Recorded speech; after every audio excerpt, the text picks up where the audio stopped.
আল্লাহ রাব্বুল আলামিন বললেন, কদ আফলাহাল মুমিনুনাল্লাযীনা হুম ফি সলাতিহিম খাশিউন। জোরে বলেন আল্লাহু আকবার। আল্লাহ রাব্বুল আলামিন বললেন, প্রকৃত সফলতা অর্জন করেছে মুমিনেরা। আর যদি জান্নাতুল ফেরদাউসের মালিক তোমরা হতে চাও, আল্লাহ রাব্বুল আলামিন এক নম্বর গুণাবলীর কথা বললেন, আল্লাযীনা হুম ফি সলাতিহিম খাশিউন।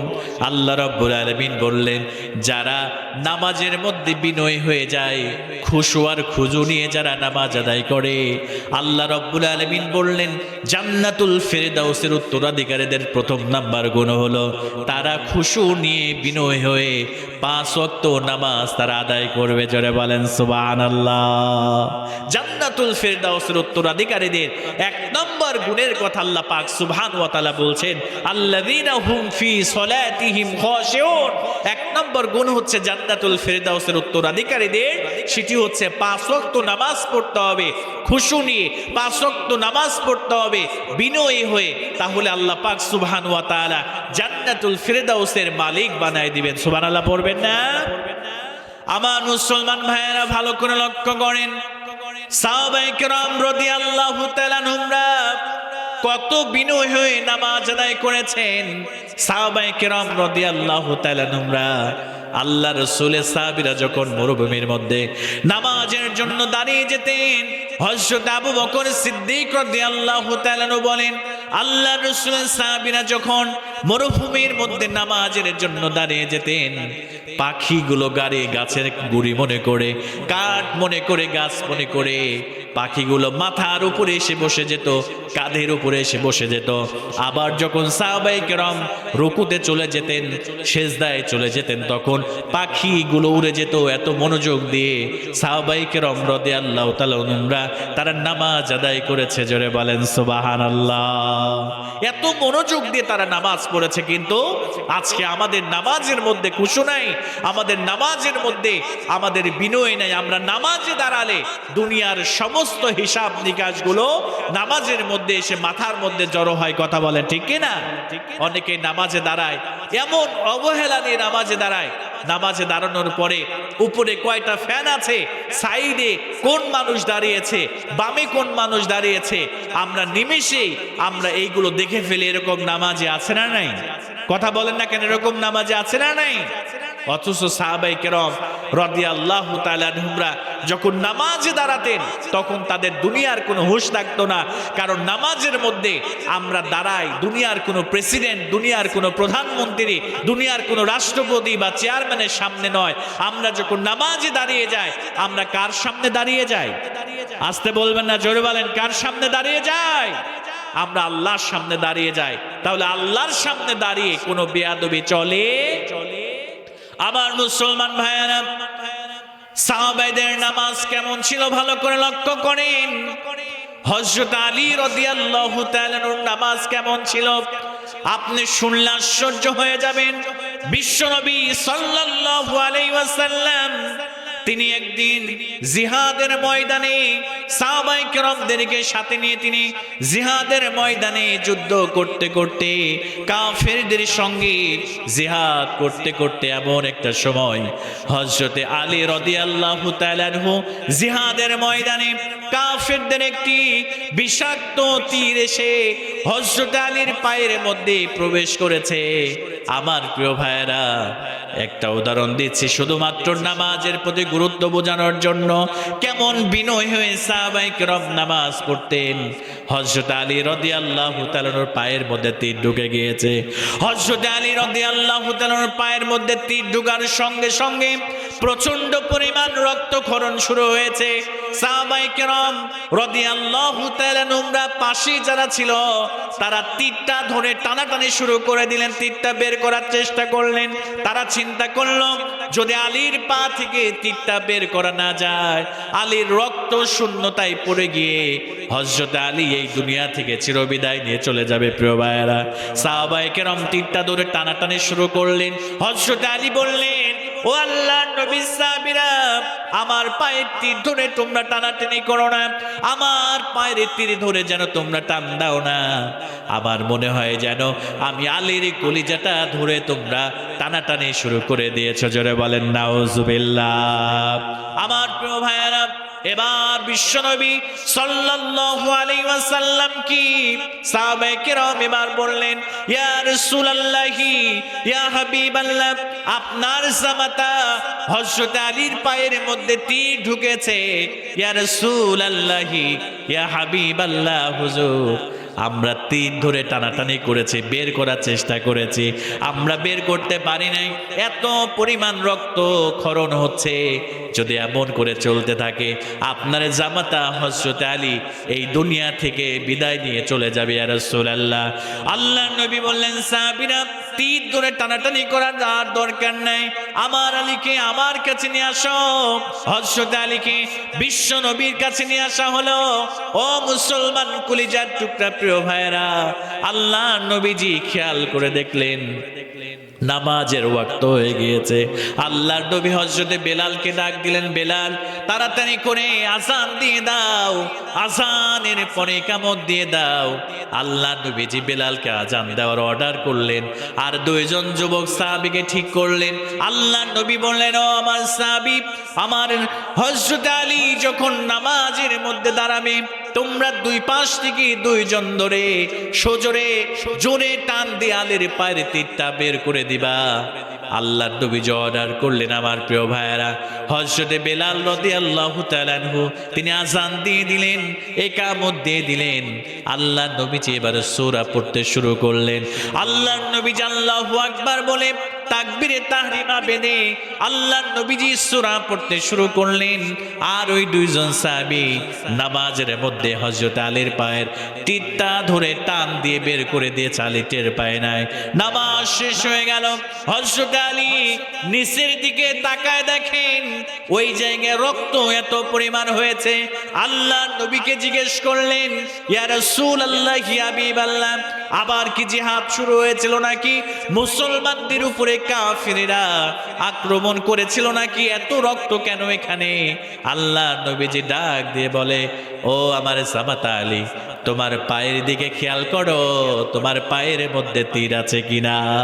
হযরত আলী এবার পায়ের দিকে তাকালেন, দেখলেন তীর পায়ের মধ্যে নাই। আল্লাহর নবীকে বললেন, ইয়া রাসূলুল্লাহি ইয়া হাবিবাল্লাহ, আমার পায়ের তীর কোথায়? আল্লাহর নবী বললেন, ও আলী, আমি জানি এই দুনিয়াতে যখন তুমি আল্লাহর সামনে আল্লাহু আকবার বলে দাঁড়িয়ে যাও রে আলী, আমি জানি তোমার দুনিয়ার কোনো হুঁশ থাকে না, নামাজের বাইরে তোমার তীর বের করা যায় নাই। কিন্তু আমি জানি যখন নামাজে তুমি দাঁড়িয়ে যাও দুনিয়ার কোনো ধ্যান ধারণা তোমার থাকে না, এজন্য নামাজের মধ্যে তোমার পায়ের তীরটা টান দিয়ে বের করার ব্যবস্থা করেছি রে আলী, তুমি কি বুঝতে পারো নাই? হযরত আলী ডাক দিয়ে বলে, ইয়া রাসূলুল্লাহ ইয়া হাবিবাল্লাহ, ওয়াল্লাহি আল্লাহর কসম করে বলছি, ইয়া রাসূলুল্লাহ ইয়া হাবিবাল্লাহ, কখন আমার তীর ধরে টেনে তীরটা বের করে দিয়েছে। ইয়া রাসূলুল্লাহি ইয়া হাবিবাল্লাহ, হুজুর গো, আমি এটা ঠিক পাই নাই, আমার তীরটা কখন বের করে আছে আমি বুঝতে পারি নাই। কারণ আমি আলী যখন নামাজের মধ্যে দাঁড়িয়ে যাই আমার দুনিয়ার কোনো হুঁশ থাকে না, আমি আমার রবের সামনে দাঁড়িয়ে যাই, কখন তীরটা বের করা হয়েছে আমি আলী কিছুই বুঝতে পারি নাই। জোরে বলেন সুবহানাল্লাহ।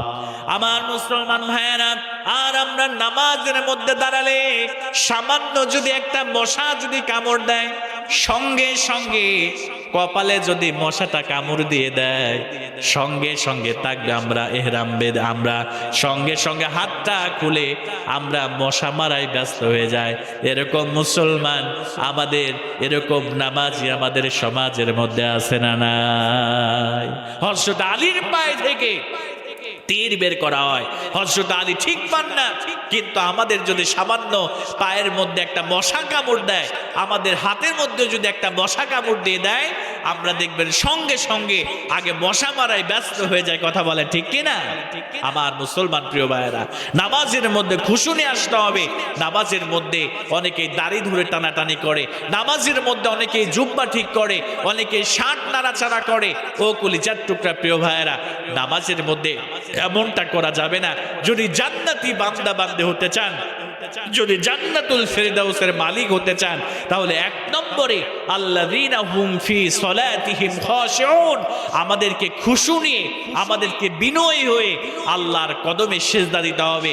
আল্লাহর কদমে যদি সিজদা দিতে পারি, আল্লাহ পাক সুবহানাহু ওয়া তাআলা আমাদেরকে জান্নাতুল ফেরদাউসের মালিক বানায় দিবেন। জোরে বলেন সুবহানাল্লাহ।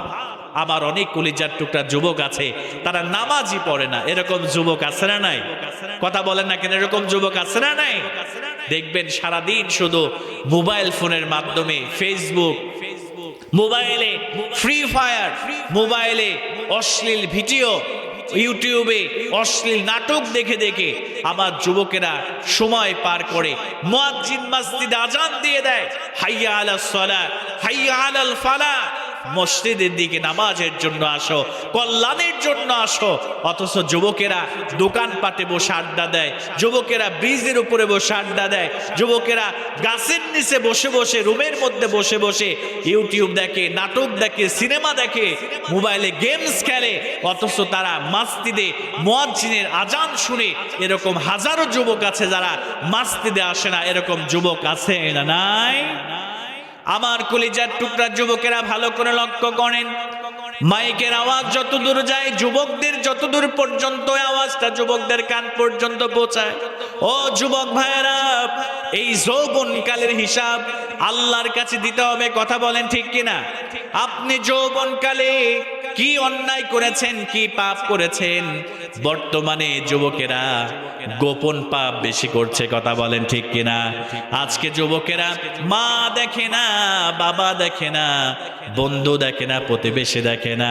ও কলিজার টুকরা যুবকেরা, যারা গোপন পাপ করেন, চিন্তা করেন কেউ দেখে না। আপনি রাতের অন্ধকারে যে পাপটা করেন, এই পাপ দুনিয়ার কেউ না দেখলে, দেখেন একজন আওয়াজ দিয়ে বলেন তো তিনি কে?